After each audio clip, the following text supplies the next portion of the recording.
Bonjour, Cédric du site formation informatique avec Cédric.fr. Bienvenue dans ce Demande à Cédric numéro 75 où pendant une heure je vais essayer de répondre aux questions des membres plus en direct pour ces derniers Demande à Cédric du mois de juin. Alors, si vous regardez la retransmission, n'hésitez pas à vous rendre sur le site formation informatique avec Cédric.fr. Vous y trouverez beaucoup de formations gratuites que je vous offre. Toutes les formations d'ailleurs que j'ai faites, je vous les offre. Donc, vous pouvez vous rendre sur le site formation informatique avec Cédric.fr. Voilà, cela étant dit, nous allons pouvoir démarrer. J'ai salué déjà tout le monde à peu près, je pense, directement par l'intermédiaire du chat. Donc soyez toutes et tous les bienvenus et nous allons pouvoir commencer. Donc j'ai eu une question sur le forum, enfin nous avons eu d'ailleurs, parce que nous étions plusieurs à y répondre. Nous avons eu une question sur le forum de Jack qui nous posait la question suivante. Bonjour à toutes et tous, 6 juin, j'espère une capture d'écran de mon PC de bureau. Tel qu'il se présente. J'ai vu et revu la vidéo de Cédric comment fonctionne un ordinateur, mais je n'ai pas trouvé de réponse à mes questions. J'ai un PC de bureau. Je suis passé en édition Windows 10 en mars 2016 et j'ai la version 16.07. Je viens de réinitialiser tout récemment mon PC et je me suis rendu compte que la barre du disque local qui détermine le taux de remplissage était rouge, d'où peut-être mon problème. J'ai fait un transfert de documents, photos, images, téléchargement de ce disque local pour le libérer un peu vers data. Ma question, à quoi servent ces deux disques? Si le local C est la mémoire vive et D, data le disque dur, si tous les deux stockent en même temps les documents, comment éviter ce double emploi? Existe-t-il un logiciel qui supprimerait les doublons? D'autre part, les dossiers qui se trouvent au-dessus des deux disques, bureau, documents, images, musique, téléchargement, de plus ou moins 150 Go au total. Dans quel disque sont-ils enregistrés? Quelle est la logique des enregistrements? Y a-t-il des transferts à effectuer régulièrement? Voilà la question à peu près dans les grandes lignes de Jack qui nous joint une capture d'écran de son ordinateur, donc avec les deux disques. Alors la première chose que je dois vous dire, Jacques, que vous devez savoir, c'est que C et D, C n'est pas la mémoire vive et D n'est pas le disque dur. C et D, ce sont vos disques durs ou votre disque dur, donc ça dépend. Ici, nous avons une matérialisation de deux disques. Si par exemple, je vous montre mon disque, si je vous montre un peu l'équivalent de ce que vous nous avez envoyé en capture ici, eh bien, nous avons plusieurs disques. Vous voyez, donc ici, j'ai le disque C, j'ai le disque D, j'ai le disque E, j'ai le disque F.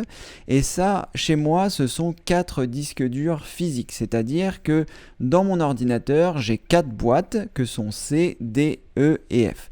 Il peut arriver que vous ayez une boîte, donc un disque dur, qui lui soit virtuellement partagé en deux. C'est-à-dire que dans votre ordinateur, vous n'avez qu'une seule boîte, mais le Windows a fait semblant qu'il y en a deux. Bon, ça n'est pas très grave, hein, mais c'est ce que vous voyez certainement sur votre ordinateur. Vous avez C et vous avez D, qui sont certainement un seul disque dur qui a été virtuellement coupé en deux. Donc comment est-ce que vous pouvez le vérifier? Vous faites un clic droit sur le menu démarrer et ensuite vous allez choisir gestion du disque. Alors, je ne suis pas sûr que ça passe. S'il y a un problème, il va falloir que je relance le direct. Mais bon, c'est pas grave, on va quand même le faire. Donc vous faites un clic droit, vous choisissez gestion du disque. Et là, il va vous faire apparaître les disques durs qui sont connectés sur votre ordinateur. Donc c'est un petit peu long parce que tous mes disques là sont en train de travailler. Donc j'espère que ça ne va pas poser de problème à la fois sur les enregistrements en direct et sur la chaîne YouTube. Pour l'instant, ça a l'air d'aller.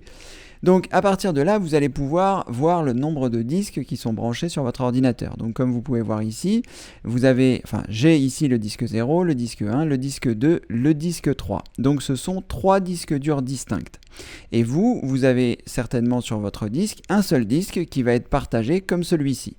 Alors il est possible que sur le disque 0, si vous n'en avez qu'un, vous ayez 3 partitions, c'est-à-dire la partition de votre disque C, la partition de votre disque D et une partition qui est invisible, qui est elle réservée au système de Windows.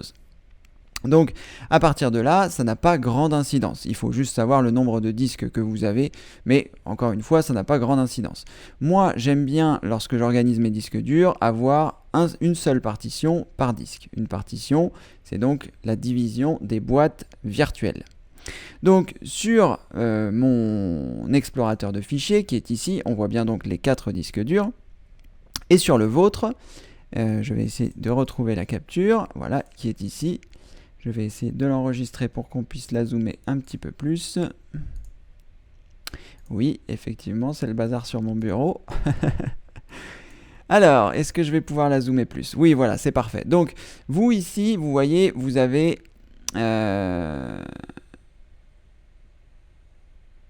vous avez donc un disque qui est probablement coupé en deux. Je dirais que vous avez un disque de 2 Tera, vous avez un disque de 2 Tera qui a été coupé en deux, donc 302 Go pour le disque système et 1,5 pour le disque D, puisque à la louche ça doit faire 1,81 gigaoctets, enfin là plutôt 1,83, mais au total 1,81 qui est la taille formatée d'un disque de 2 Teraoctets. Donc, selon moi, vous avez un seul disque avec 2 partitions. Alors, je ne sais pas qui a fait cet ordinateur, qui vous l'a préparé, mais lorsqu'il l'a préparé, peut-être l'avez-vous acheté comme ça. Mais donc, la partie système qui fait 302 Go, c'est vrai que c'est un petit peu léger. D'autant que, apparemment, vous avez déjà 150 Go d'informations. Donc, vous avez transféré de l'un vers l'autre pour, alléger le premier système. Donc concrètement, comment est-ce que ça se passe? Je vais essayer de reprendre votre question pour reprendre point par point. Donc le premier, c'était celui de la mémoire vive. Donc la mémoire vive, c'est vraiment quelque chose de différent des disques durs. Donc sur la capture d'écran que vous nous avez envoyée, que vous nous avez faite, que je vais essayer de retrouver, que j'ai peut-être fermé. Sur la capture d'écran que vous avez là, ici, CED, c'est votre disque dur. Ce n'est pas votre mémoire vive. Si vous souhaitez connaître la quantité de mémoire vive, vous pouvez le faire en faisant un clic droit, me semble-t-il, et en choisissant système. Ensuite, lorsque vous arrivez dans le système, vous voyez mémoire vive installée. Ici, moi, elle est de 8 Go. Donc vous, ce sera peut-être 4, ce sera peut-être 8. Il me semble que vous le mettez dans votre poste. Voilà, vous avez un disque de 2 Teraoctets, c'est ce que je disais tout à l'heure, et vous avez 8 Go de mémoire vive. Donc, la mémoire vive, c'est vraiment quelque chose de distinct du disque dur. La mémoire vive va se remplir avec le système d'exploitation lorsque vous allumez votre ordinateur. Et elle va se vider lorsque vous allez l'éteindre. Donc c'est pour ça qu'il est important. Enfin, d'ailleurs, vous ne le contrôlez pas, on ne le contrôle pas, on peut contrôler certains paramètres, mais dans les grandes lignes, lorsque vous allumez votre ordinateur, les informations qui sont sur votre disque dur, votre Windows, va se charger en mémoire vive. C'est-à-dire qu'il va y avoir un transfert entre votre disque dur et votre mémoire vive. Votre disque dur va remplir votre mémoire vive pour que votre ordinateur puisse fonctionner. La mémoire vive étant beaucoup plus rapide que la mémoire morte. La mémoire morte étant le disque dur ou le SSD. Donc, tout ça se charge en mémoire vive pour que ce soit le plus rapide possible pour vous lorsque vous utilisez votre ordinateur. Et ensuite, il peut y avoir des transferts entre la mémoire vive et le disque dur lorsque vous ouvrez des fichiers, lorsque vous ouvrez des applications, lorsque vous ouvrez un certain nombre de choses.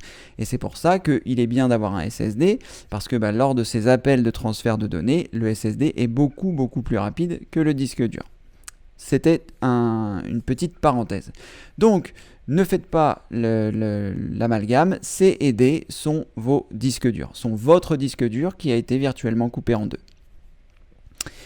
Donc ensuite, ce que vous devez savoir, c'est que il y a différents types de dossiers. Si vous voulez, vous avez les dossiers de Windows que vous allez pouvoir retrouver lorsque vous double-cliquez sur un de ces disques durs. Donc par exemple, je crois que vous avez comme moi 2 disques, au moins, enfin 2 disques virtuels, un C et un D. Donc votre système est sur le disque C. Donc si j'ouvre mon disque C, on va voir qu'il y a ici un dossier Windows dans lequel vont être stockées les informations dont Windows a besoin pour fonctionner. Vous avez également un dossier qui s'appelle utilisateur, qui va vous permettre à l'intérieur de celui-ci de retrouver votre dossier utilisateur et qui stocke les documents qui stocke la musique, qui stocke les différentes choses, lorsque vous les rangez dans des dossiers de Windows. Les dossiers de Windows, ce sont les dossiers qui se trouvent sur la partie gauche ou alors qui se trouvent également à l'accueil lorsque vous ouvrez votre explorateur de fichiers. C'est-à-dire que les dossiers qui se trouvent ici, si vous cliquez ici sur Documents, eh bien ça va ouvrir votre dossier document. Cependant, attention à une petite nuance, c'est que les dossiers qui se trouvent ici sont des raccourcis. Ce n'est pas le dossier en lui-même qui est stocké à cet endroit. Ici, c'est juste un raccourci qui va vous permettre d'accéder à votre dossier document. Je vais essayer de m'expliquer pour que ce soit le plus clair possible. Ici, vous voyez, j'ai ouvert l'explorateur de fichiers et lorsque je vais double-cliquer ici sur Documents, je vais arriver dans mes documents. Vous voyez, j'ai Adobe, j'ai Bang, j'ai Camtasia Studio, etc. Je vous indique ça pour que vous puissiez le reconnaître quand je vais l'ouvrir d'une autre façon. Donc là, il s'agit d'un raccourci, c'est-à-dire que j'avais mon dossier ici, je double-clique et j'arrive dans mon dossier Documents. Ce dossier Documents est physiquement rangé dans Disque local, si vous ne l'avez pas bougé, utilisateur et votre nom d'utilisateur. Moi ici, c'est Cchab. Une fois que vous arrivez ici, j'ai bien mon dossier document qui est là et si je double-clique dessus, j'arrive bien au même endroit. Vous voyez, Adobe, Bang, Camtasia Studio, etc. Donc vous voyez ici qu'il m'a fallu faire un grand nombre de clics pour arriver dans mon dossier document. C'est la raison pour laquelle lorsque vous ouvrez un explorateur de fichiers, eh bien, vous avez des raccourcis ici. Plutôt que d'avoir à faire tout le chemin que j'ai parcouru, eh bien, vous pouvez double-cliquer sur Document et vous arrivez exactement au même endroit. Vous voyez, ce sont exactement les mêmes dossiers, etc. Donc, lorsque vous ouvrez un explorateur de fichiers, ce sont des raccourcis que vous allez avoir ici. C'est-à-dire que ce ne sont pas les dossiers originaux.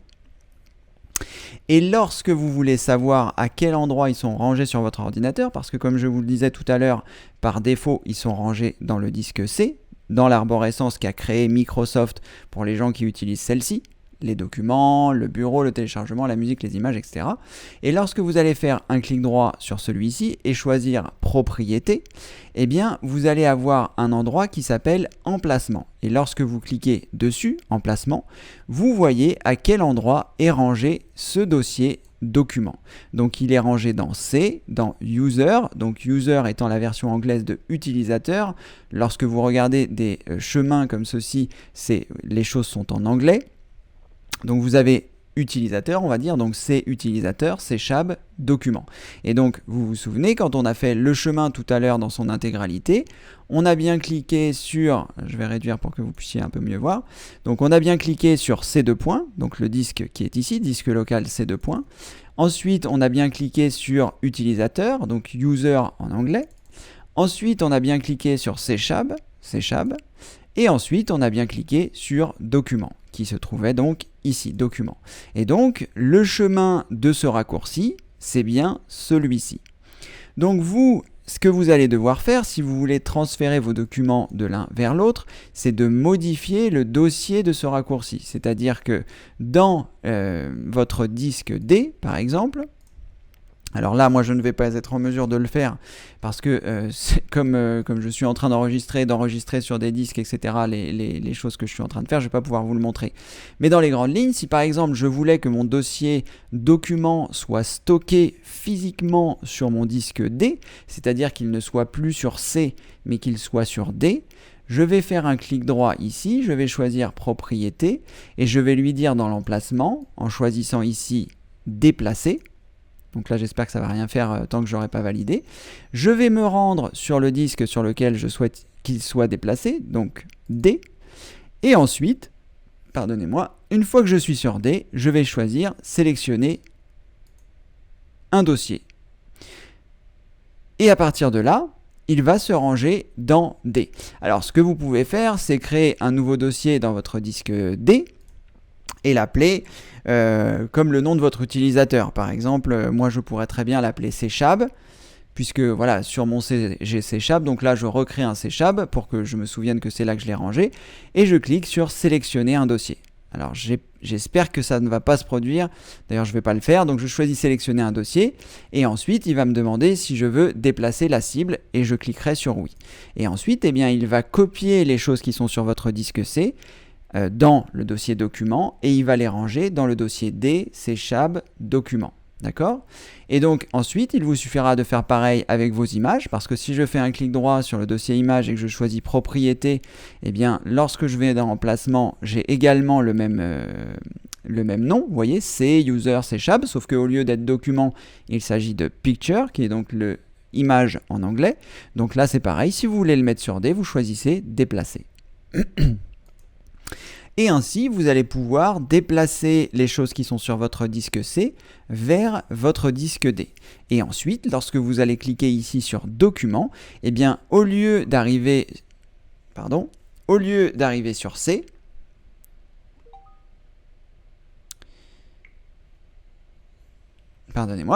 au lieu d'arriver sur C, eh bien, vous arriverez sur D. Voilà. Donc avec ces informations, Jack, en théorie, vous n'allez pas avoir de doublons, sauf si vous avez déjà procédé à des déplacements manuels. C'est-à-dire que si vous avez fait des copier-coller, par exemple, de ce qui était dans vos documents et que vous l'avez mis sur D, eh bien, lorsque vous allez déplacer, vous aurez à la fois le dossier que vous avez déplacé, plus celui que vous aviez déplacé avant. Donc faites bien vos déplacements et ensuite vérifiez vos doublons. Alors pour ce qui est des doublons, on avait parlé d'un logiciel qui gère les doublons d'images. Je ne sais pas si ça fonctionne avec les éléments de l'ordinateur, mais en tout cas il faudra que vous fassiez des comparaisons entre les dossiers que vous avez et ceux que vous avez copiés, puisque après la recherche de doublons va se faire en théorie manuellement. En théorie, si vous avez fait ça bien, vous avez copié des dossiers entiers et le fait de les avoir copiés, vous devriez pouvoir les comparer relativement facilement. Pour ça, je vais vous renvoyer donc vers le mini-cours sur les sauvegardes, parce que je ne vais pas reprendre ici l'ensemble des informations pour faire des comparaisons de dossiers. Vous pourrez trouver donc dans les vidéos, dans la formation, dans ma véritable trousse à outils. Lorsque vous êtes sur l'accueil du site, dans ma véritable trousse à outils, j'ai intégré récemment les sauvegardes. Je ne sais plus où je l'ai mis. J'ai dû le mettre quelque part. Voilà. Dans le 3e chapitre, les vidéos pour réaliser des opérations de maintenance. Et vous trouverez ici comment faire des sauvegardes, le guide complet. Donc, je vous renvoie vers ce mini-cours qui vous apprendra à faire des comparaisons de fichiers et de dossiers pour voir si les tailles sont les mêmes et voir les dernières choses que vous auriez pu éventuellement modifier. La première chose que vous devez faire, c'est dans un premier temps de restructurer donc vos dossiers par défaut lorsque vous ouvrez l'explorateur de fichiers, de vous assurer à quel endroit sont stockés, donc dans emplacement, comme vous l'avez montré Alexandra sur le forum, de voir où sont rangées les choses et éventuellement de prendre la décision si vous voulez les déplacer sur le D. Voilà Jack, j'espère avoir répondu le plus simplement possible à votre question. Ce n'était pas forcément facile parce qu'il y avait un certain nombre de choses.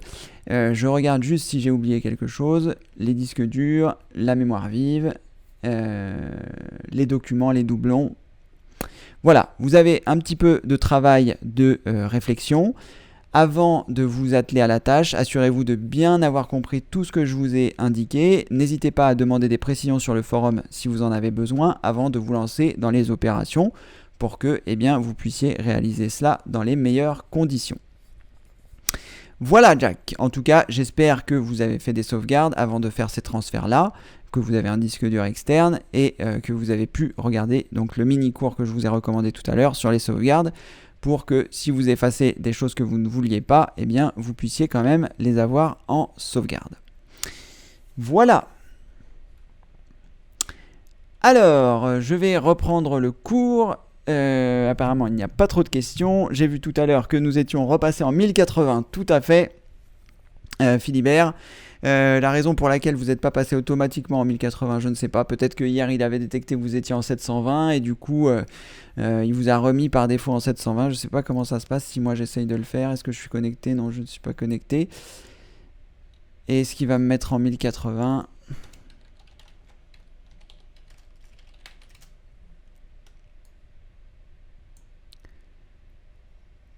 Est-ce qu'il va déjà me connecter? Ce serait bien. Voilà. Alors, formation, demande à Cédric.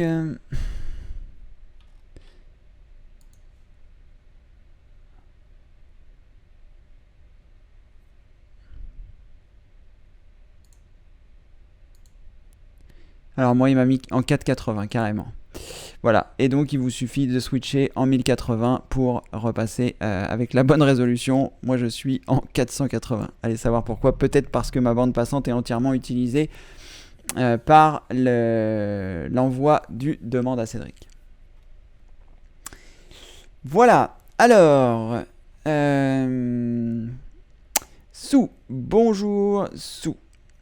Alors, je me suis régalé hier à travers l'univers d'applications de Google et ravi des interconnexions entre messagerie, notes, agenda et chat.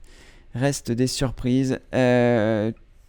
Parfait, Sou. En tout cas, voilà, comme on en a parlé hier, l'écosystème de Google est vraiment fantastique. Effectivement, vous pourrez voir les différentes choses. Et si vous avez un téléphone connecté, si vous avez un téléphone Android ou iOS, eh bien, vous pourrez bénéficier d'un grand nombre de choses, d'interactions entre les deux. Et j'en parlerai plus en détail dans les sauvegardes, dans la formation sur les sauvegardes, le pilier numéro 4 peut-être, ou 3. Sur donc la sauvegarde de vos contacts, parce que c'est vrai que les contacts c'est vraiment quelque chose de je sais pas comment vous dire, de pénible quoi. C'est-à-dire voilà, vous avez des contacts sur votre téléphone, vous avez des contacts dans votre carte SIM, vous avez des contacts sur Windows Live Mail, vous avez des contacts dans Thunderbird, et tout ça c'est le bazar. Donc l'avantage de Google et des contacts, c'est que si votre téléphone le permet, vous allez pouvoir synchroniser cela une bonne fois pour toutes. Et l'énorme avantage, c'est que comme vous synchronisez vos contacts et que tout est sauvegardé bien sûr les serveurs de Google, vous ne perdrez plus jamais vos contacts. Donc vous allez vous ennuyer une première fois à faire le tri dans les contacts que vous gardez pas, qui sont sur la SIM, qui sont dans le téléphone, etc. Vous allez vous ennuyer un petit peu par l'intermédiaire de Gmail, mais une fois que vous l'aurez fait, eh bien vos contacts seront rangés à la perfection. Je voudrais pas vous dire de bêtises, mais je crois que moi la première fois ça m'a pris 5 heures de tout normaliser, de tout ranger. Mais maintenant tous mes contacts sont synchronisés avec mon téléphone. J'ai changé de téléphone, ça s'est resynchronisé, j'ai eu à nouveau tous mes contacts. Et je rentre tous mes contacts, je gère tous mes contacts par l'intermédiaire de mon PC sur mon adresse Gmail. Donc c'est vraiment quelque chose de formidable. Et évidemment, ça va s'appliquer pour tous les autres produits de l'écosystème de Google. Mais c'est vrai que les contacts, moi je trouve que c'était quelque chose avant qui était très pénible. J'ai été dans les premiers à avoir un téléphone où il y avait un clapet pour saisir, etc. J'avais mis beaucoup d'argent, j'avais un PDA, j'avais plusieurs objets qui géraient mes contacts, mais ça n'a jamais été aussi simple qu'aujourd'hui grâce à Google et aux différentes synchronisations. Donc voilà, fantastique que vous ayez pu découvrir cet univers. Il y a aussi dans Google quelque chose dont je n'ai pas parlé dans le Drive. Lorsque vous êtes dans le Drive, je ne sais pas si je vais pouvoir y aller facilement. Oui, Drive, voilà. Vous avez dans Nouveau, alors moi c'est toujours en anglais, je ne sais pas pourquoi.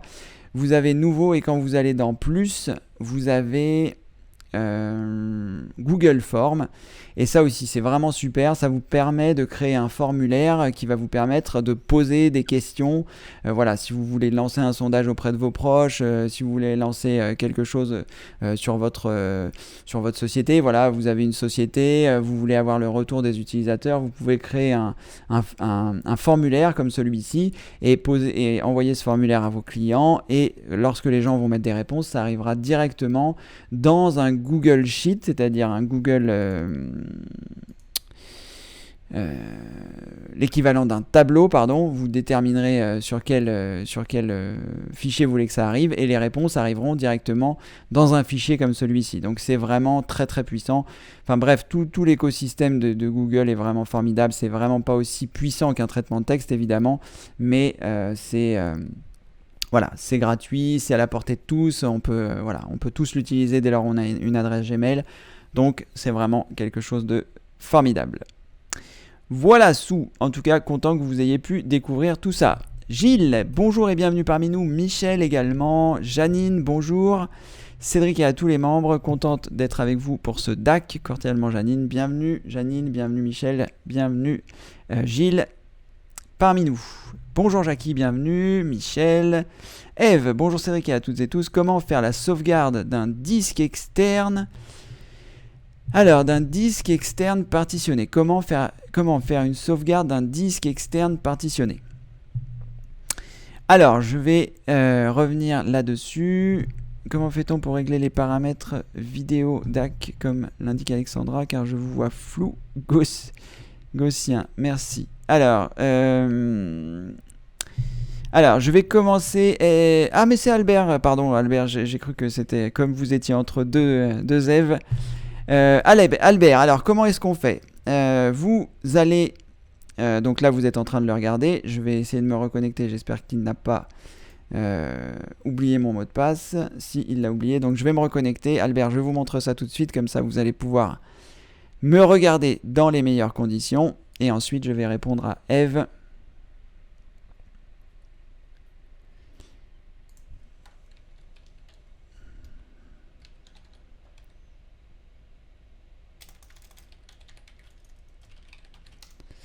Je tape tellement machinalement mon mot de passe que je ne sais même plus où j'en suis. Alors, Albert, donc lorsque vous êtes en train de me regarder,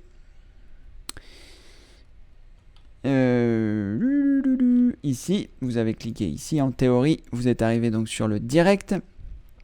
Vous allez avoir donc la roue dentée qui se trouve ici. Vous cliquez dessus et à partir de là, vous avez qualité. Donc vous cliquez sur auto, enfin non, vous cliquez pas sur auto, vous cliquez sur 1080 si vous voulez avoir la meilleure connexion. Et si vous voyez bien que ça se fige, que ça reprend, que ça se fige, eh bien ça veut dire que votre connexion internet n'est pas suffisamment rapide pour accepter un flux 1080 ou que quelqu'un d'autre sur votre réseau est en train d'utiliser un ordinateur, en train de regarder une autre vidéo sur YouTube ou ce genre de choses. Donc si votre vitesse est saccadée, eh bien vous pourrez descendre 720, 480, 360, etc. Mais en tout cas, vous cliquez sur la croix dentée, vous choisissez qualité, vous choisissez 1080 et en théorie, je ne devrais plus être en flou gaussien, comme vous dites. Flou gaussien étant pour moi une fonction de Photoshop qui va permettre de flouter. Voilà, allez, je vais refermer ça pour ne pas prendre de ma bande passante. Et nous allons passer à la question de Eve. Alors, comment faire une sauvegarde d'un disque dur externe partitionné? Alors, Eve, vous avez plusieurs solutions.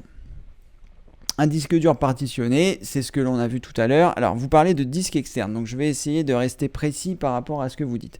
Donc, un disque externe, je n'en ai pas un sous la main, le mien est rangé, peu importe. Donc, un disque externe partitionné, ça veut dire quoi? Ça veut dire que lorsque vous allez l'ouvrir dans l'explorateur de fichiers, là où nous étions tout à l'heure pour que je réponde à la question de Jack, vous allez voir votre disque qui apparaît sous deux nouvelles boîtes qui sont ici, deux nouveaux disques durs. Et donc, à partir de là, vous souhaitez faire une sauvegarde des deux disques. Donc, il faut savoir, j'ai vu que vous aviez posé une question après concernant le clonage d'un disque. Donc, ce que vous devez faire, vous avez plusieurs solutions. Soit vous faites une sauvegarde manuelle, partition par partition, c'est-à-dire que vous ouvrez la partition du disque, vous copiez tout ce qu'il y a dedans, et vous le collez dans un autre support. Donc je suppose que c'est un autre disque dur. Et dans ce cas-là, eh bien, toutes les données qui sont sur votre première partition vont aller sur votre disque dur externe. Vous faites la même chose avec votre deuxième partition et vous mettez sur l'autre disque externe. Donc en théorie, vous aurez toutes les informations qui se trouvent sur votre partition, on va dire 1, et sur votre partition 2 sur votre nouveau disque dur externe, puisque apparemment c'est une sauvegarde de votre disque dur externe que vous souhaitez faire. C'est la sauvegarde manuelle, c'est ce que j'avais un petit peu montré sur le mini-cours sur les sauvegardes. Donc vous faites ça à la main. Ensuite, vous avez une autre solution pour cloner votre partition, pour sauvegarder votre partition, c'est d'utiliser un logiciel. Alors, il existe des logiciels gratuits que je ne vais pas forcément pouvoir vous recommander là parce que comme je ne les utilise pas, je n'en ai pas forcément en tête. Il me semble que Clonezilla doit être l'un de ceux-ci. Clonezilla. Voilà.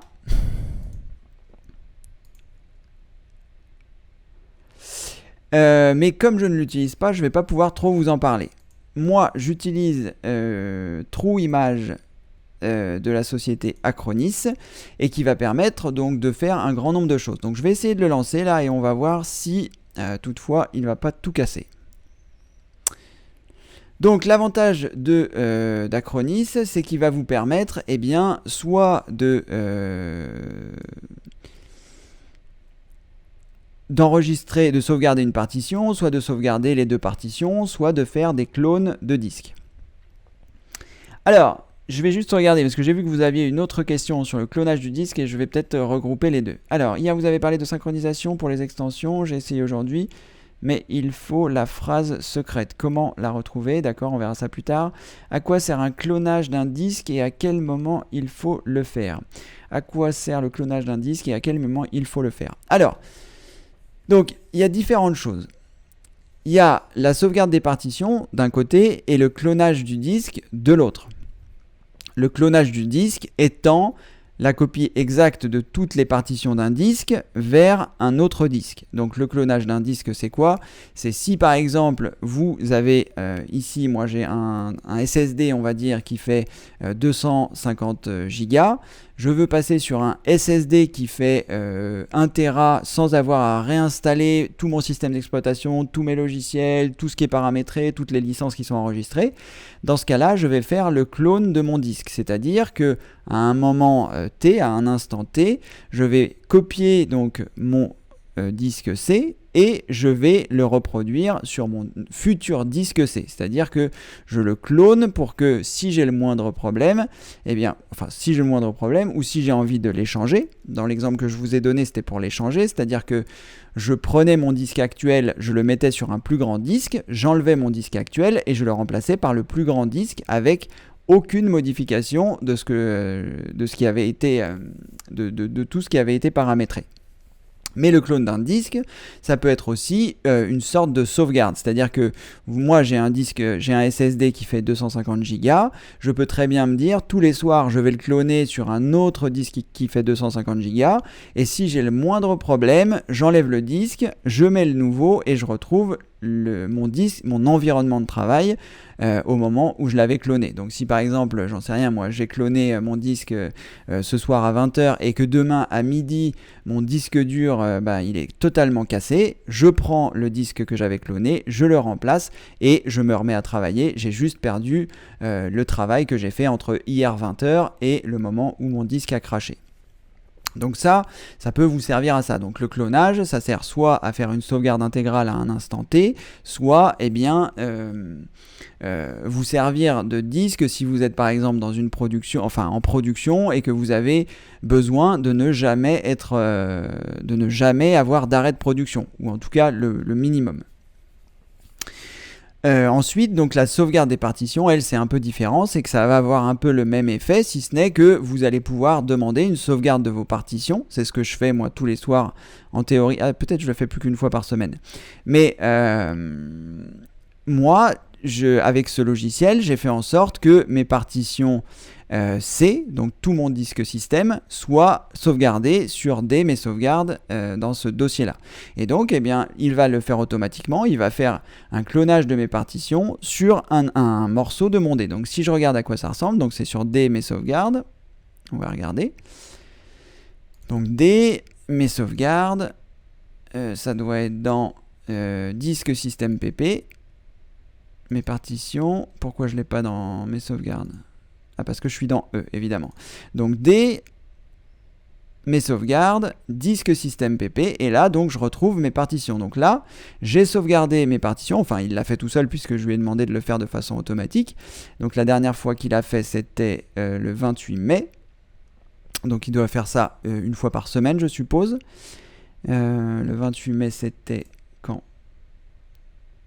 C'était dimanche, donc voilà, il doit faire la sauvegarde tous les dimanches.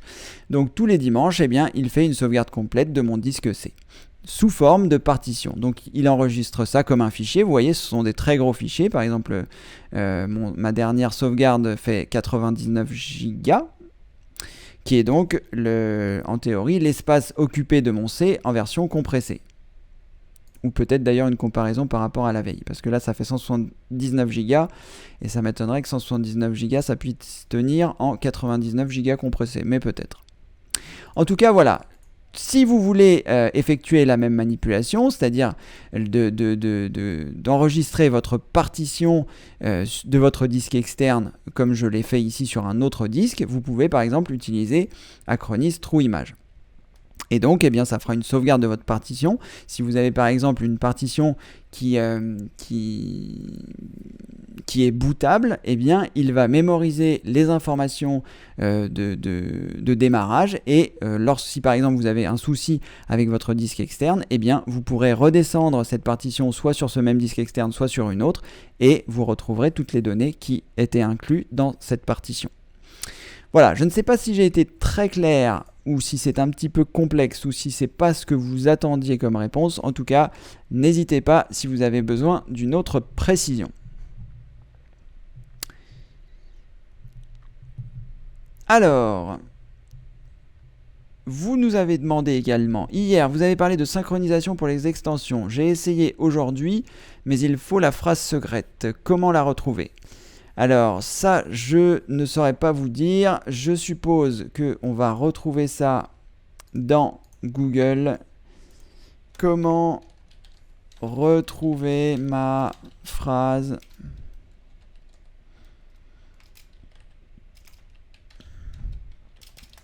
secrète Google. Voilà. Alors, je vais juste me mettre à côté parce que je voudrais pas que les choses se fassent. Définir ou modifier ma phrase secrète. Voilà, donc je vous ai trouvé tout plein d'informations que vous pourrez retrouver sur le lien que je viens de vous envoyer. Apparemment, il n'y a pas trop de choses particulières. Mais voilà, définir ou modifier la phrase secrète de synchronisation. Vous avez ici, à mon avis, les informations qui vous permettront de retrouver cette phrase secrète. Vous voyez, vous avez un certain nombre de manipulations que vous allez pouvoir suivre. N'oubliez pas de vous connecter avant de cliquer sur le lien que je vous ai envoyé, de vous connecter sur votre compte Google pour que lorsque vous allez cliquer sur les liens, vous puissiez arriver directement sur les informations de votre... qui sont propres à votre compte email que vous avez rattaché. Donc voilà, ne vous inquiétez pas, hein, on est sur le site officiel support.google.com. Donc ça, c'est une réponse officielle de Google. Vous ne serez pas redirigé vers n'importe quel site. C'est vraiment le système, le support de Google qui envoie ces informations. Donc assurez-vous bien en haut à droite d'être connecté avec votre adresse Gmail que vous souhaitez, dont vous souhaitez retrouver la phrase secrète, et suivez ici les différentes choses qui se trouvent à l'écran. Voilà Eve, et je vous invite également à regarder la formation des recherches efficaces, pilier numéro 2, puisque vous auriez pu également le faire par vous-même en regardant les clés d'une recherche efficace, donc comment réaliser une recherche efficace, et notamment de mettre la phrase exacte que vous avez pour pouvoir retrouver directement à partir de Google les informations dont vous avez besoin. Voilà Eve. Alors, Tania, comme Alexandra à chaque DAC, je suis obligé de mettre en 1080. D'accord, eh bien écoutez, vous savez désormais le faire, donc Tania, si vous avez à le faire à chaque fois. Merci, c'est réparé en 1080. Formidable Albert, je dois plus être flou en théorie. Alors, Cédric, pour mettre ton Google Drive en français, sur Google Drive, clique sur la roue dentée en haut à droite, paramètres, et cet endroit, tu pourras modifier la langue. Merci Alexandra, c'est gentil.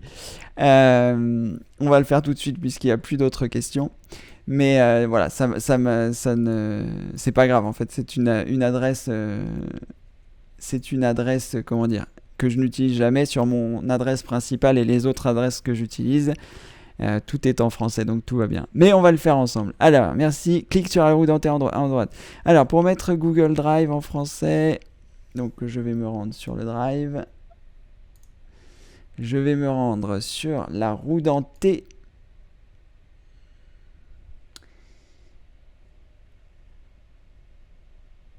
Paramètres, à cet endroit, tu pourras modifier la langue. Donc, settings en anglais. Et à partir de là, donc, je pourrais modifier la langue. Choose your language setting. C'est en français. Comme vous pouvez le voir. Donc, je ne sais pas pour quelle raison ça ça ne fonctionne pas. Je vais... qu'est-ce que c'est ça? Je vais le passer comme ça et on va voir ce que ça donne.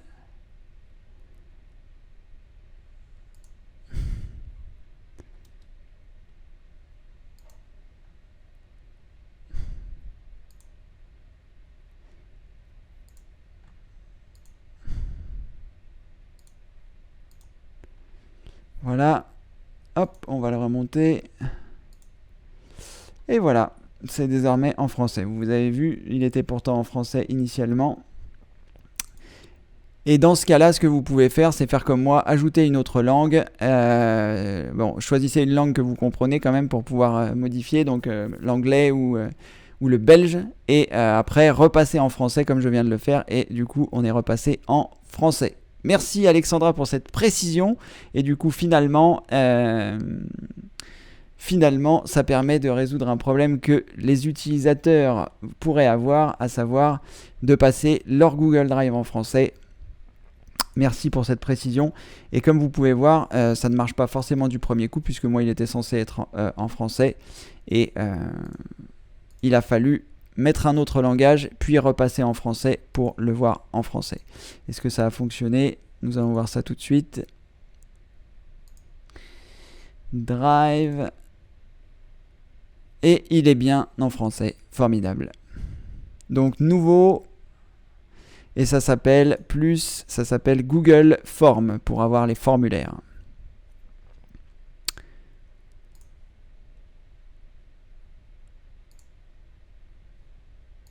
Voilà. Merci Alexandra. Alors, Eve, merci pour les explications. Parfait. Alors, la traduction de Google ne fonctionne plus. Comment faire pour la rétablir? Alors, la fonction de Google Traduction ne fonctionne plus. On va regarder ça ensemble parce que moi, c'est quelque chose que je désactive. Mais c'est vrai que ça peut être assez pratique. J'en avais pas parlé d'ailleurs dans l'écosystème de Google, mais quand vous utilisez Google Chrome, alors je ne sais pas si c'est pareil. Non, ça ne doit pas être pareil. Donc, on va la faire ici. Vous avez donc une fonction dans Google qui vous permet de traduire les sites sur lesquels vous vous rendez. Moi, j'avais désactivé cette fonctionnalité de traduction automatique parce que la majorité des sites que je visite sont en anglais et que c'est pas... Voilà, je regarde surtout des vidéos plutôt que des sites. Donc, on va regarder, on va chercher, j'en sais rien moi, le Times. Et on va voir si c'est en anglais. times.co.uk, voilà. Donc là, vous voyez, le site est en anglais. Et donc, pour les personnes qui ont des difficultés à comprendre l'anglais, eh bien, Google propose dans Google Chrome la possibilité de traduire. Donc, je vais le mettre de côté parce que si je passe dans les paramètres, vous risquez de voir un certain nombre de choses. Paramètres. Donc, je vais regarder, je ne sais plus à quel endroit puisque je l'avais désactivé il y a un certain temps. Alors, afficher les paramètres avancés, je dirais. À partir de là, langue. Me proposer de traduire les pages qui sont écrites dans une langue que je ne connais pas. Donc, une fois que vous avez cliqué sur mes paramètres avancés, vous cochez la case me proposer de traduire les pages qui sont écrites dans une langue que je ne connais pas. Donc, vous cochez la case et ensuite, dans gérer les langues, vous allez pouvoir... Alors, ajouter des langues, puis faites glisser pour classer dans l'ordre souhaité. Donc, français, anglais, États-Unis. Donc, on va laisser ça comme ça. Et on va choisir OK. Et on va voir si il a traduit la page du Times. Pas du tout. Alors, pourquoi? Alors, je vais pouvoir fermer ça. Le problème, c'est que je ne vais pas pouvoir fermer Google Chrome. Donc, il ne va peut-être pas pouvoir prendre en compte puisque... Bon, quoi que je peux peut-être le fermer. Non, je peux pas le fermer puisque l'événement en direct est hébergé là-dessus. Donc en théorie, vous devriez pouvoir faire ça. Eve, donc paramètres, me proposer un. Alors gérer les langues. Je vais enlever l'anglais pour voir s'il me propose. Donc là français, OK. Donc je vais fermer ça. Je vais faire rafraîchir la page. Et il ne me propose toujours pas de traduire. En théorie, il va traduire automatiquement une fois que la fonction va être revenue.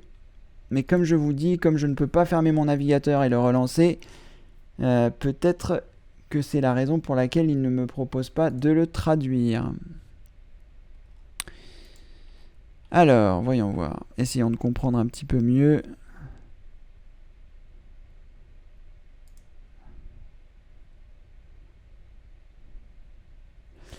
Alors, ajoutez des langues, puis faites-les glisser pour les classer dans l'ordre souhaité. Qu'est-ce que ça veut dire? Alors, traduire les pages web dans Chrome. Sur votre ordinateur, ouvrez Chrome, ouvrez une page rédigée dans une autre langue. En haut de la page, cliquez sur Traduire. Chrome traduit la page. Cela ne fonctionne pas. Vous pouvez essayer d'actualiser la page web si vous ne pouvez pas cliquer sur Traduire. Il est possible que la langue en question ne soit pas disponible en traduction. Alors, moi je pense que... Alors, désactiver la traduction pour toutes les langues. Désactiver la traduction pour les langues en particulier. Alors, dans l'angle supérieur, afficher les paramètres avancés. En bas de la page à 20, dans la section langue, décochez la case me proposer de traduire les pages. Donc concrètement, je pense que moi, il doit y avoir un souci avec mon Google Chrome qu'il faut que je relance. Mais je ne peux pas le faire comme je vous le disais précédemment. Est-ce que j'ai partagé mon écran? Oui. Donc, vous allez trouver ça donc, dans les trois petits points, dans paramètres. Assurez-vous d'être dans afficher les paramètres avancés, puis de vous rendre dans langue. Et ensuite, me proposer de traduire les pages qui sont écrites dans une langue que je ne connais pas. Et là, en théorie, vu que je n'ai que le français, ajouter...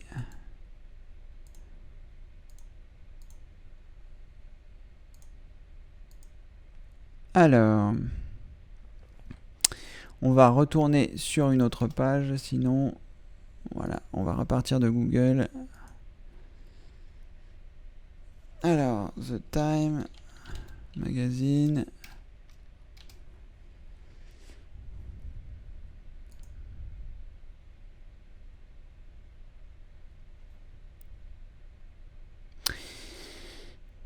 Alors...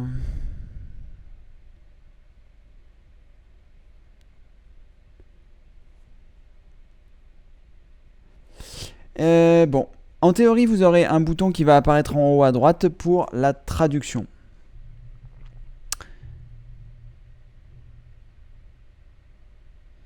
Alors, Alexandra, il faut cliquer sur l'icône à droite de la barre d'adresse pour la traduction. Ah oui, autant pour moi. Alors, c'est-à-dire que je l'ai désactivé. Merci beaucoup, Alexandra. J'ai désactivé depuis tellement longtemps cette fonction que je ne me souvenais plus comment faire. Alors, donc j'ai réactivé la fonction, je suis sur Time, et donc vous allez cliquer en haut ici, et vous allez choisir Traduire.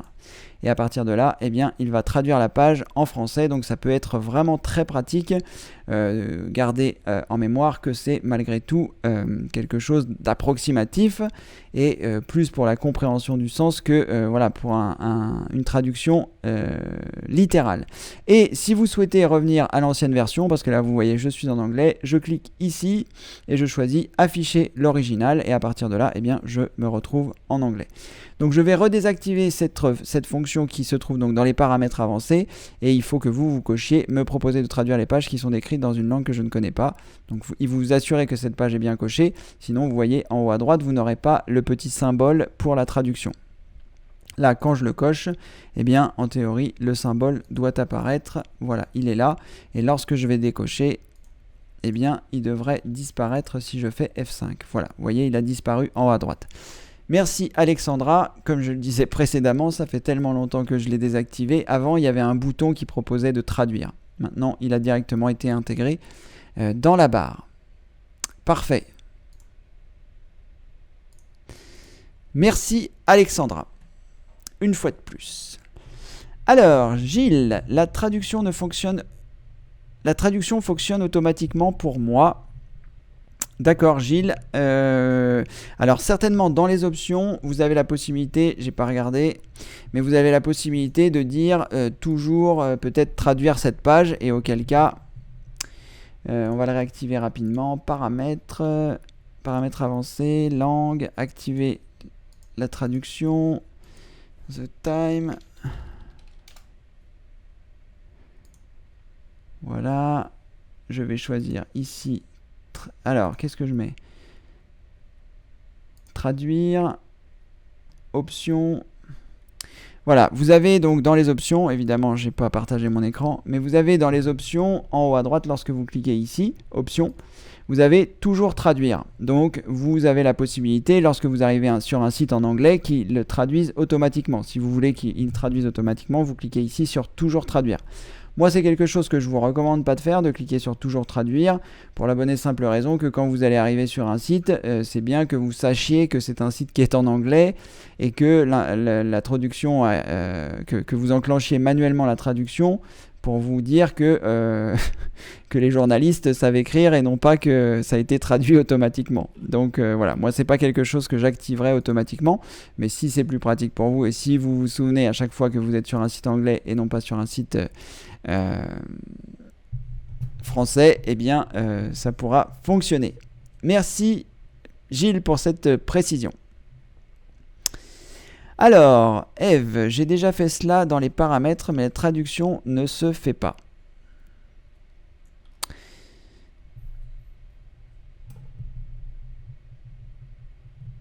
Alors, à quel moment la traduction ne se fait pas, Eve? Est-ce que quand vous avez coché la case, est-ce que vous avez déjà le petit symbole déjà? Alors ensuite, peut-être que la langue n'est pas prise en compte. Est-ce que vous parlez de l'anglais? Parce qu'il y a apparemment un certain nombre de langues qui ne sont pas prises en considération. Langue. Me proposer, gérer les langues. Voilà, ajouter, non, c'est pas ça. Alors, ajouter des langues, faites des lycées, voilà, souhaiter, donc ça, c'est pas ça non plus.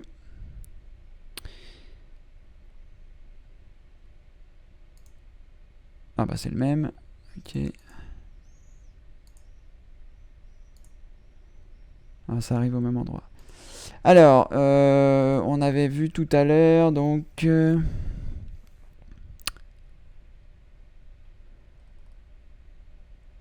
Alors, je vais vous renvoyer sur la page du support, Eve. Mais quoi qu'il en soit, dites-nous voilà, si déjà le site que vous souhaitez, sur lequel vous souhaitez arriver est en anglais ou dans une langue qui à mon avis doit être traduite, ou alors est-ce qu'il s'agit d'une langue un petit peu particulière. Et ensuite, quand vous avez activé la fonctionnalité, est-ce que vous avez pensé à redémarrer votre Chrome, éventuellement redémarrer votre PC, même si ça n'a pas d'incidence. Et lorsque vous arrivez sur le site en question, on va retourner sur The Time. Est-ce que vous avez bien le symbole en haut à droite qui apparaît? Et que se passe-t-il lorsque vous cliquez dessus? Est-ce que vous êtes bien allé dans Options et la langue de la page, la langue de la traduction? Est-ce que vous avez bien deux langages qui sont différents ici? Évidemment, si je ne partage pas mon écran, c'est plus compliqué. Donc, est-ce que vous avez le symbole qui apparaît ici? Et est-ce que lorsque vous allez dans Options, vous avez bien des langues différentes? Langue de la page anglais, langue de la traduction français? Parce que si vous avez les mêmes langues ici et que vous cliquez sur traduire, je pense que c'est normal que ça ne fonctionne pas. Voilà, tenez-nous informés, Eve, de tout cela. Alors, je n'ai pas le symbole anglais-français. Alors, à quel endroit, Eve? Vous n'avez pas le symbole anglais-français. Qu'est-ce que vous appelez le symbole anglais-français? Est-ce que c'est Est-ce que c'est ce symbole dont vous parlez, ou est-ce que c'est quand vous êtes dans les paramètres de la langue? Parce que dans les paramètres de la langue, vous avez vu, ça n'a pas vraiment d'importance que vous ayez français-anglais. Moi, ici, j'ai juste français, puisque j'ai supprimé l'anglais, et ça a l'air de fonctionner. Donc déjà, est-ce que vous avez les mêmes choses que moi ici, lorsque vous cliquez sur « Gérer les langues » Langue... Paramètres de saisie des langues. Est-ce que vous avez les mêmes choses ici? Et ensuite, quand vous allez sur une page à traduire, est-ce que vous avez le symbole en haut à droite? Et si vous avez le symbole en haut à droite et que vous cliquez sur Options, est-ce que vous avez les langues? Ensuite, est-ce que vous avez bien la dernière version de Google Chrome? Voilà, Eve, vous allez pouvoir répondre à tout ça ou faire vos essais d'ici à demain, puisqu'il est bientôt 19 h et que nous allons nous arrêter. Sacha, j'ai vu que vous étiez parti. J'espère que voilà, soit vous regarderez mon bonsoir dans la retransmission. Ou alors, eh bien, bonsoir Sacha et à demain pour le Demande à Cédric numéro 76. Eve, je vais vous laisser 2-3 minutes le temps de répondre et ensuite, eh bien, sinon on verra cela demain puisqu'il nous reste encore 5 demandes à Cédric d'ici à la fin du mois de juin, donc nous aurons rendez-vous jusqu'au 7. Alors, je n'ai pas le symbole dans la barre. Alors, Eve, est-ce que vous êtes sûr d'aller sur un site qui est dans une langue étrangère ? Qu'est-ce que je pourrais aller visiter Qu'est-ce que je pourrais aller visiter comme site espagnol, par exemple ? Puisque là, je l'ai fait sur un site anglais, mais prenons un site espagnol. Qu'est-ce qu'il y a en Espagne Amazon Espagne, est-ce que ça marche ? Ça a l'air. Bah oui, il faudrait surtout que j'y aille avec Google. Est-ce que vous utilisez Google Chrome, Eve ? Évidemment, je suppose que oui, vu que vous devez avoir les mêmes paramètres que moi, mais quand même, petit détail. Donc là, vous voyez, je suis allé sur Google Espagne, il me propose automatiquement de traduire. Donc je choisis traduire, et là, en théorie, il devrait traduire les différentes choses. Bienvenue, catégorie Amazon Mode. Ça a l'air d'être le cas, ça a l'air d'avoir fonctionné. Et lorsque je clique sur Options, j'ai bien langue de la page espagnole, langue de traduction français. Donc c'est normal que vous n'ayez pas le symbole si votre page est française. Mickey, bonsoir. Alors, une petite question de dernière minute qui va normalement être rapide. Alors, Eve, je vous laisse revenir sur la question. Mickey, comment transférer vos favoris de Firefox vers Google Chrome ? Il faut que vous soyez sur Google Chrome. Lorsque vous êtes sur Google Chrome, vous allez vous rendre dans les 3 points en haut à droite. Vous allez choisir Paramètres. Et à partir de là, il va falloir trouver, pour moi aussi, peut-être dans Paramètres avancés. Ah non, importer les favoris et les paramètres. Voilà, c'est en bas. Vous n'avez pas besoin de cliquer sur les paramètres avancés. Je vais les refermer. Ça se trouve dans Personne, ici. Et vous avez importé les favoris et les paramètres. Donc vous cliquez ici. Et à partir de là, vous allez cliquer sur alors soit Microsoft Edge, soit Mozilla Firefox. Et vous allez choisir ce que vous souhaitez importer de Mozilla Firefox. Donc, est-ce que vous voulez apporter votre historique de navigation, vos favoris, vos mots de passe enregistrés, vos moteurs de recherche, vos données de saisie automatique ? Si vous cochez toutes ces cases et que vous choisissez importer, tout va être importé dans Google Chrome. Et si vous ne souhaitez avoir que les favoris, vous décochez les autres cases et vous choisissez importer et les favoris de votre Firefox vont s'importer dans Google Chrome. Donc n'oubliez pas, ça ne se fait pas au sein de Firefox, ça se fait au sein de Google Chrome où vous allez choisir depuis Google Chrome d'importer les favoris de Firefox. Voilà Mickey, espérant avoir répondu à votre question. En théorie oui, vous aurez la possibilité de le faire d'ici demain je pense.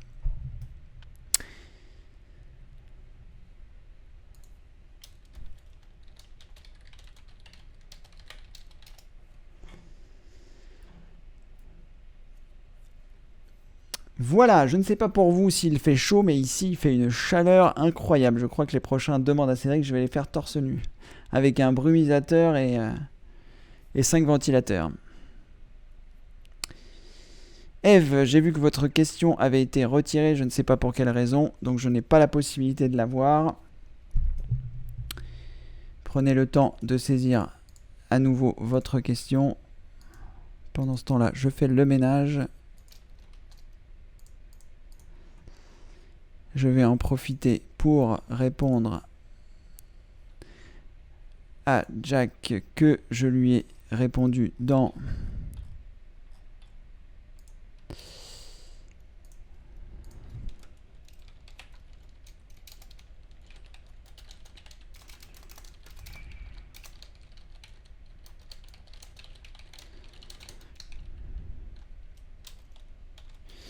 « 75 en début de celui-ci. »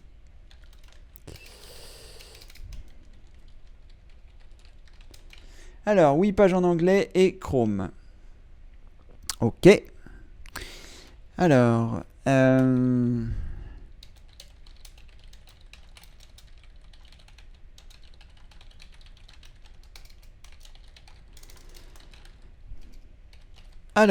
donc, on va regarder ce que notre ami Google va nous dire. Impossible d'avoir la traduction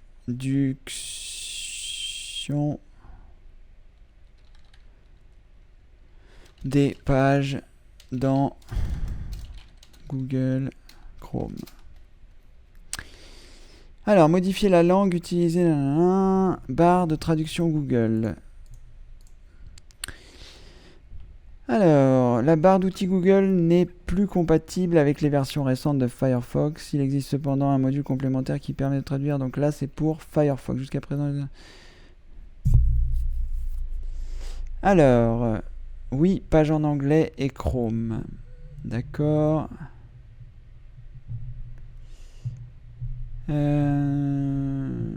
Est-ce que vous avez la dernière version de Google Chrome? Quelle est votre version de Google Chrome, F, si vous voulez bien me le dire? En cliquant sur les 3 points en haut à droite, ensuite vous allez dans Aide, ensuite vous choisissez à propos de Google Chrome. Et indiquez-moi la dernière version, je ne sais plus quelle est la dernière version. Alexandra ou Mario, si vous avez la possibilité de me dire quelle est la dernière version de Chrome sur Windows 10. Je pense que j'ai la dernière, mais je voudrais pas tout casser si toutefois j'ai pas la dernière version. Donc si vous avez la possibilité de le faire, je vous remercie. Pendant ce temps-là, je vais continuer de regarder. Comment être sur Chrome?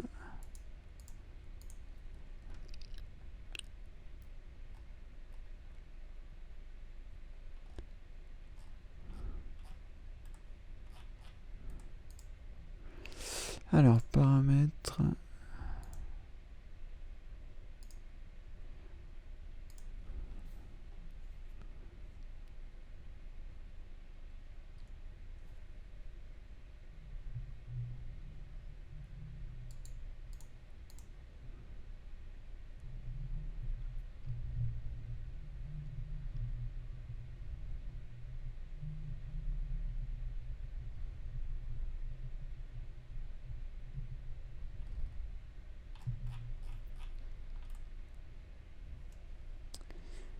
Alors, merci.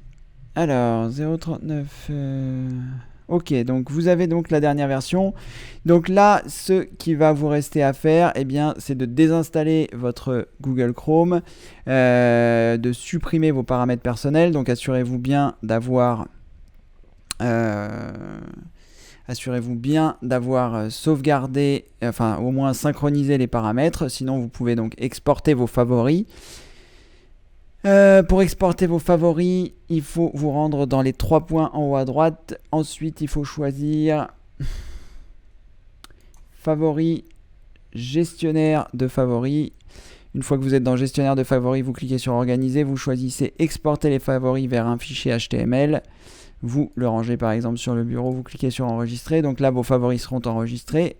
Et ensuite, donc à partir de là, vous désinstallez Chrome. Vous réinstallez Chrome, vous voyez si ça fonctionne. Si ça fonctionne pas, vous redésinstallez Chrome, vous supprimez le dossier utilisateur de Chrome qui se trouve sur votre ordinateur. Alors je ne sais plus exactement à quel endroit il se trouve. Dossier utilisateur Chrome Windows 10.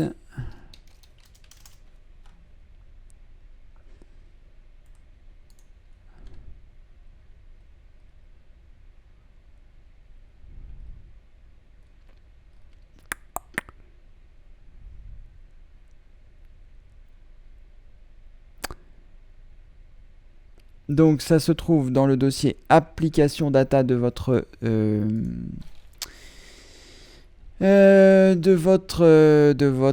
disque dur. Donc pour ce faire, il faut que vous alliez dans affichage, vous choisissez éléments masqués, il faut que ce soit coché. Ensuite, vous allez dans disque local, vous allez dans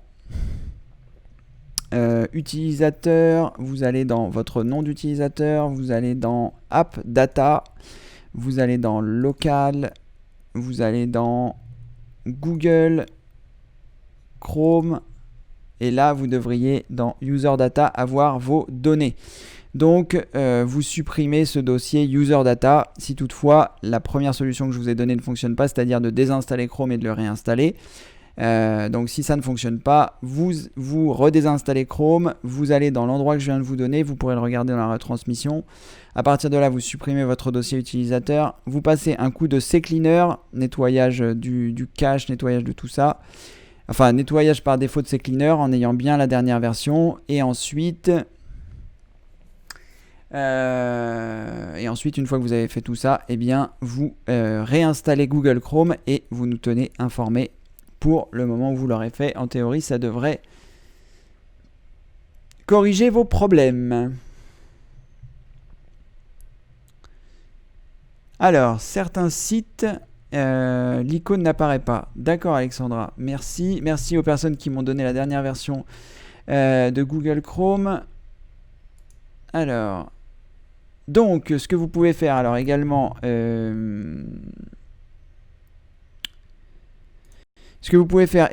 Eve, c'est de regarder sur le site de Time, est-ce que vous avez le symbole? Alors effectivement, ici ça n'apparaît pas. Donc, je vais vous redonner l'adresse. Vous allez tester, voir si sur le site que je vous envoie, si ça fonctionne. Enfin, si vous avez le symbole. Eve, donc vous pouvez essayer ce site et si sur ce site vous avez ce symbole, c'est que le problème est différent comme le notifie Alexandra.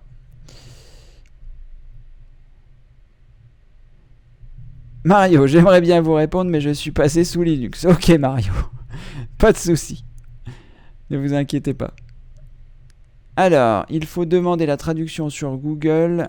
À droite du lien, il est noté traduire cette page. À droite du lien.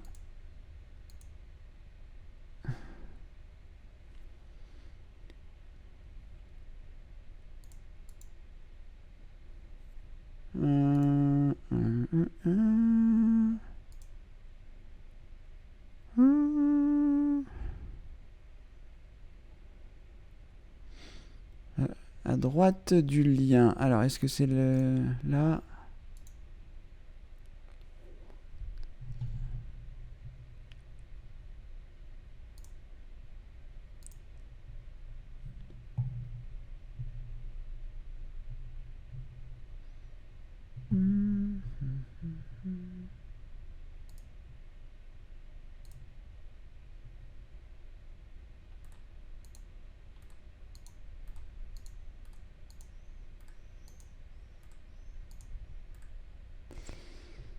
Alors, à droite du lien, traduire cette page, afficher le code de la page, traduire en français.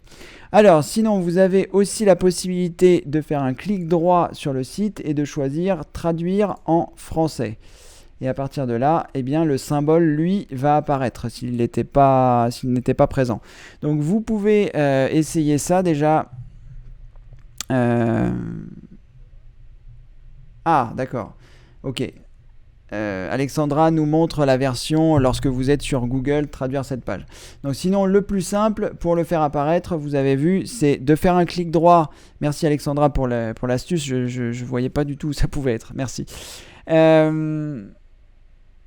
Donc, vous pouvez faire un clic droit sur le site sur lequel vous êtes et choisir afficher, traduire en français. Et à partir de ce moment-là, vous voyez, il va vous le traduire et vous aurez le symbole qui va apparaître ici. Et je suppose que vous avez à nouveau, les différentes choses. Et la raison pour laquelle il ne propose pas la traduction, c'est qu'il a vu que c'était de l'Afrikaans, bizarre. Bon. Donc, quoi qu'il en soit, vous avez cette possibilité-là. Eve, qui est de faire un clic droit et de choisir afficher le code source de la page. Traduire en français. Donc vous avez ces différentes possibilités. Alors j'ai le symbole, mais pas la traduction.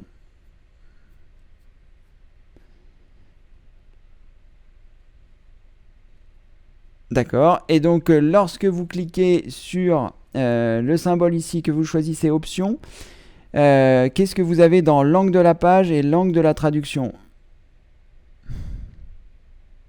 On verra ça demain parce qu'il est déjà 19h09. Donc Eve, je vous laisse conserver cette question et nous nous verrons demain. Voilà, merci à toutes et tous d'avoir été présents dans ce Demande à Cédric numéro 75. 75, donc plus 31, ça fait beaucoup de Demande à Cédric. Donc on se voit demain pour le Demande à Cédric numéro 76. Aujourd'hui, nous n'avons pas eu de problème, je n'ai rien changé par rapport à hier. Les mystères de l'informatique restent entiers. Vous devez acter ça, toutes les personnes qui regardent cette vidéo, vous devez acter ça. L'informatique est faite de choses aléatoires, il faut s'y faire. Donc voilà, hier YouTube apparemment avec des soucis, aujourd'hui c'est résolu, donc ça ne vient pas toujours de l'utilisateur puisque je n'ai rien changé par rapport à hier. Gardez ça en tête et voilà, portez-vous bien. Je vous dis donc à demain, bonne soirée, merci d'avoir suivi ce Demande à Cédric. À demain, ciao. Félicitations, vous venez de terminer cette vidéo. J'espère qu'elle vous a plu et qu'elle vous a aidé à avancer dans votre cheminement informatique. C'est en tout cas mon souhait le plus cher. Maintenant, si à votre tour vous souhaitez m'aider, il existe différents moyens. Vous trouverez des vidéos sous celle-ci pour vous expliquer comment faire. Vous pouvez par exemple vous abonner à la chaîne pour ne rater aucune vidéo. Vous pouvez mettre un pouce bleu, un pouce en l'air pour notifier qu'elle vous a plu. Vous pouvez également la partager auprès de vos amis. Et si le cœur vous en dit, vous pouvez également me faire un don. Voilà, vous retrouverez toutes ces informations sous cette vidéo. J'ai fait des vidéos explicatives qui vous montrent bien comment réaliser chaque étape, soit pour vous abonner, soit pour partager, soit pour liker la vidéo, soit pour faire un don si vous le souhaitez. Mais en tout cas, on va continuer la grande aventure de l'informatique et comme le veut la tradition, vous la connaissez peut-être pas, mais vous allez la découvrir. Je vous dis à très bientôt pour une prochaine vidéo. Merci, au revoir.